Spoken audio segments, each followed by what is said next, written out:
नमस्कार,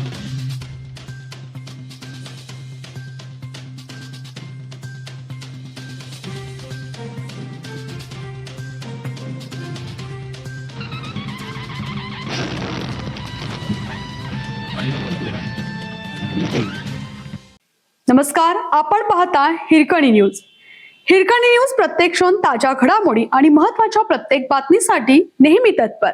कृष्णा नदीतील उपसाबंदी आदेश रद्द करा, शेतकऱ्यांचा आंदोलनाचा इशारा.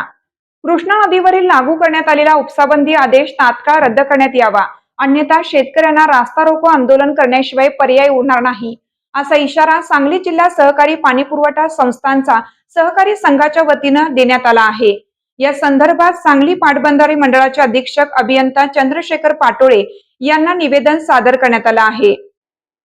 यावेळी महाराष्ट्र राज्य इरिगेशन फेडरेशनचे अध्यक्ष आमदार अरुण लाड यांनी दूरध्वनीद्वारे संबंधित अधिकाऱ्यांशी संवाद साधून शेतकऱ्यांच्या अडचणी मांडल्या.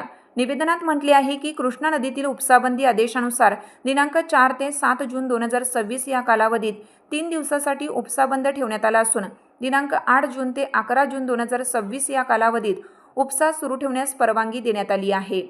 मात्र गतवर्षी समाधानकारक पाऊस होऊन धरणे पूर्ण क्षमतेने भरलेली असतानाही अधिकाऱ्यांच्या योग्य नियोजनाअभावी नदीपात्रात अपेक्षेपेक्षा अधिक पाणी सोडण्यात आल्याने सध्या धरणांमध्ये पाणी टंचाईची परिस्थिती निर्माण झाली असल्याचा आरोप निवेदनातून करण्यात आला आहे.